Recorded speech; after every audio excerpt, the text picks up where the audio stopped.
Hello everybody, it's 420J and we are doing another reaction video, y'all, on Dexter, y'all. And yeah guys, this is gonna be on the YouTube channel Dexcutioner. And yeah guys, all my videos will be linked in the description. And yeah, let's just get into this, y'all. This is gonna be the video on every step in Dexter's serial killer ritual. And yeah, let's move forward and get into this, y'all.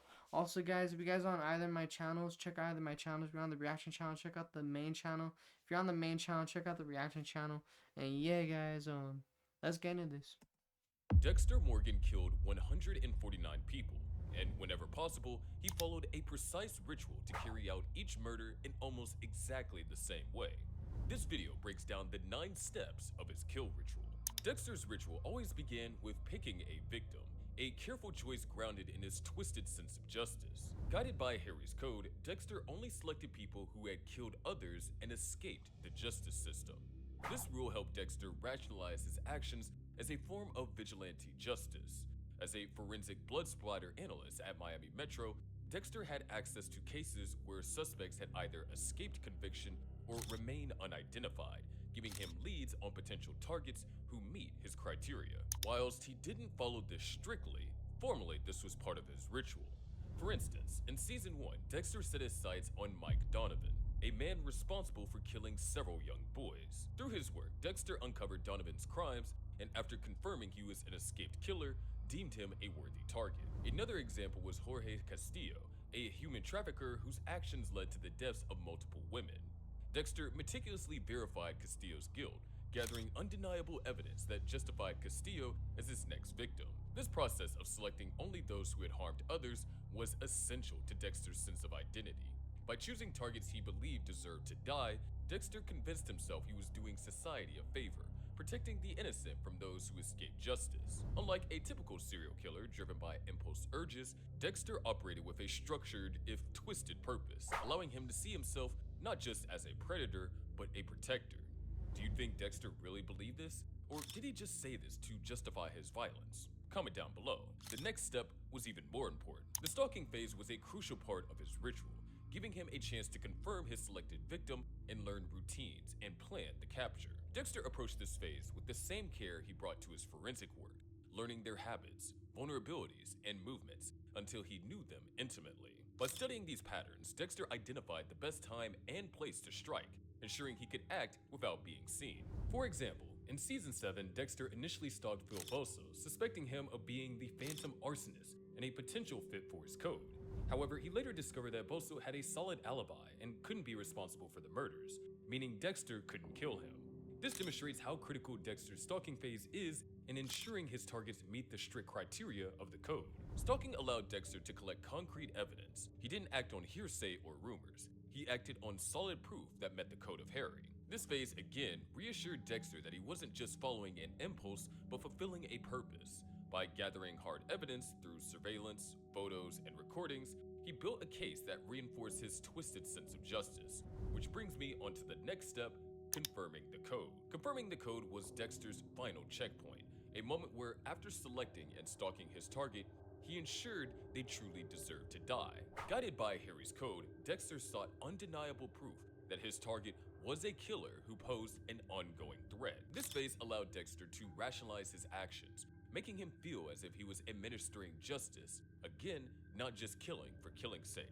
In Season 1, for example, Dexter targeted Jamie Jaworski, a cemetery worker and murderer who abused women and filmed them to relive their deaths. Before taking action, Dexter confirmed Jaworski's guilt by finding video evidence of his crimes.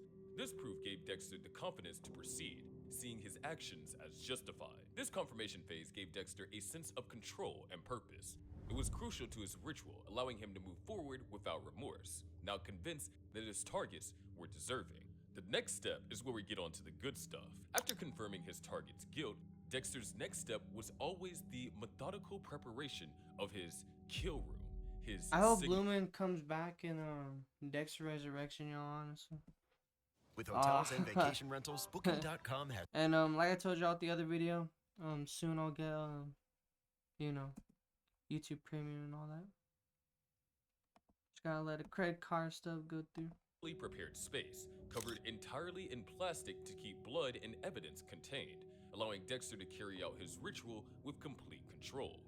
Dexter often chose places his victims knew well, such as their homes, offices, or other personal spaces, adding a personal touch to their deaths. The way he set up the kill room allowed him to complete his actual ritual without interruption, but we'll get onto that later. An example of when Dexter did this was in Season 4 when Dexter converted Zoe Kruger's home into a kill room, intensifying the impact by using her own surroundings to confront her with the innocence she had destroyed. Setting up the kill room this way was key to Dexter's success as a serial killer. It made it highly unlikely he'd get caught, allowing him to make people disappear without a trace. But again, we'll get onto that later. Next step is capturing the target. Once he confirmed the target's guilt according to his code and meticulously prepared the kill room, Dexter moved on to the ambush, where timing and precision were essential. Relying on insights gained during his stalking phase, he would select the perfect time and place to strike, ensuring his target was isolated and vulnerable. Bruh straight up took down a fucking, what was he, like 7 feet?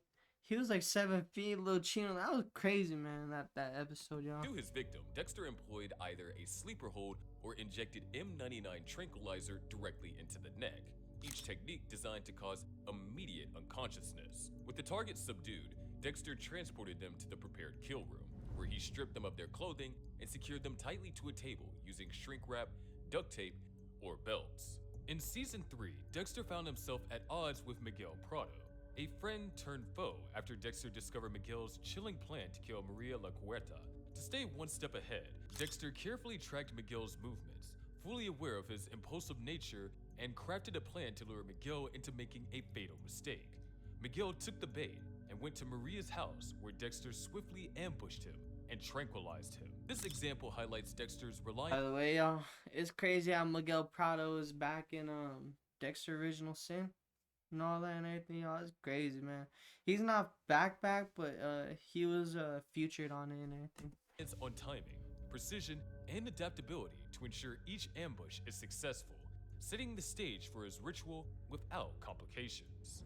On the occasion he was unsuccessful in capturing targets like Ray Speltzer or Arthur Mitchell, his life became significantly more complicated. Capturing the target requires Dexter to synthesize every detail he had gathered, their routines, vulnerabilities, and personality traits.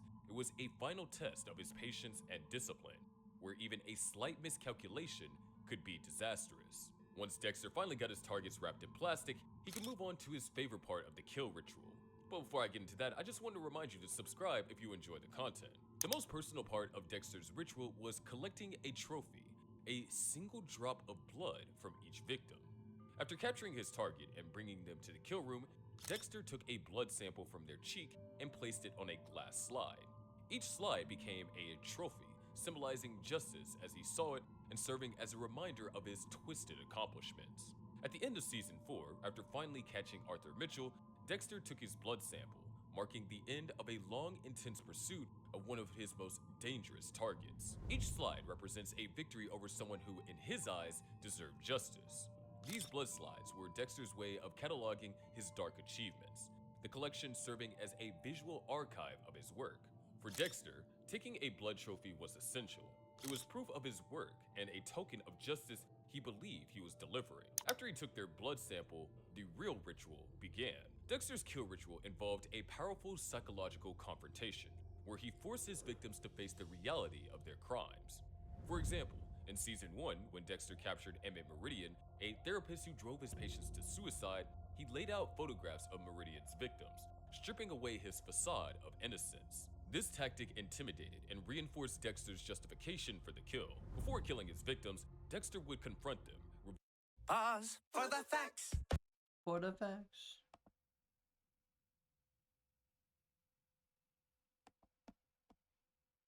About his life, secrets he could only share with them, knowing that they would never be able to tell anyone.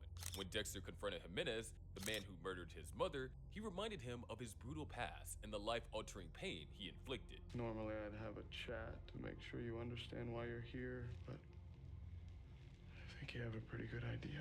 By doing so, Dexter relished not only in Jimenez's fear, but also in his own sense of justice and closure. Dexter would also emphasize the good he is doing. In Season 8, when Dexter captured Saxon, a serial killer targeting those close to Dexter, He intimidated Saxon by detailing how he would never hurt anyone again. Oh no, you're still gonna die. Just gonna be in the electric chair. In this confrontation, Dexter took satisfaction in the fact that Saxon was now powerless, reversing their roles from predator and prey. Through these confrontations, Dexter asserted his dominance, ensuring his victims faced both the terror and helplessness they had inflicted on others. Dexter ended the lives of those on his table by stabbing them, often using a weapon symbolic of their crimes, and he took immense pleasure in the act. But he made sure he left no trace. Which brings us to the next step, leaving no evidence. Once the kill was complete, Dexter moved on to dismembering the body, a grim but essential step in his ritual to make sure he left no evidence. Bro, that shit is just gruesome though, man. Like, ah, damn, bro. Like, I could never, like, bro, I could never imagine just thinking of that shit. You know what I mean? It's one of them things that are overlooked, y'all, in the Dexter universe, man. He approached this with the same care he put into every phase, cutting up And the that's the body. main reason why Harry probably you know, offed himself or whatever the fuck and all that. I don't want to say the full word on cuz YouTube be very you know, but you guys know what the fuck I'm saying and everything though, you know. But yeah, guys, when Harry walked in and everything on Dexter. To make it easier to dispose of without a trace. After dismembering the body, Dexter scrubbed the kill room clean, removing every trace that could connect him to the crime. This phase was about complete erasure, from bloodstains to stray hairs, so that no one could ever trace the kill back to him. In Season 1, after killing Matt Chambers, a repeat offender who had escaped justice for multiple hit-and-run incidents, Dexter carefully dismembered the body, wrapping each piece in plastic to contain any evidence. He meticulously examined the room, wiping down every surface and corner to eliminate any stray blood or fibers, and then, confident in his cleanup, he departed, leaving no sign that anyone had been there. He was careful because he knew that a single hair, fingerprint, or drop of blood could expose him, so he took no chances. After gathering all the remnants from the kill room, Dexter transported the wrapped body parts to his boat, which brings me to the final part of the ritual. The final step in Dexter's ritual was disposing of the remains at sea. After cleaning up the kill room and wrapping the body parts in plastic, Dexter took them out on his boat, the Slice of Life, to a deep, remote spot in the ocean, where he would then dump them overboard. Initially, Dexter didn't take his victims' remains far enough out to sea, and they were eventually found by divers, sparking the Bay Harbor butcher case. Learning from his mistake, he began disposing them much further out, ensuring the remains would be lost forever in his underwater graveyard in the middle of the ocean. This process allowed him to eliminate every trace of his victim, and it meant no one ever knew his victims were even dead. And that's why he was such a genius serial killer. As he dumped corpse after corpse into the ocean, Dexter felt a deep sense of peace and satisfaction. With each body, he believed that there was one less monster in the world, and his dark passenger was momentarily appeased. This perfect kill ritual allowed him to successfully kill 149 people during his lifetime. That's a crazy ass fucking kill count, y'all. So yeah, guys, I'm head out though. It's 420J and I'm out, guys. 420J Stoner Reacts, and yeah, guys, hope you guys have more fun going, y'all. And yeah, layers, guys, and peace. I'm trying to get used to the hot bar, whatever the fuck you want to call that, the hotkeys and everything. So you guys start noticing my videos start like you guys start to not notice the OBS or whatever the fuck. That's why. But it'll probably be a little while before that starts going and everything. But I'm just starting to use the fucking start, you know. Hopefully I'll start getting used to the stop button too and everything, y'all. But yeah, guys, I'm gonna head out. Hope you guys have more fun going, and yeah, guys, later, guys, and peace.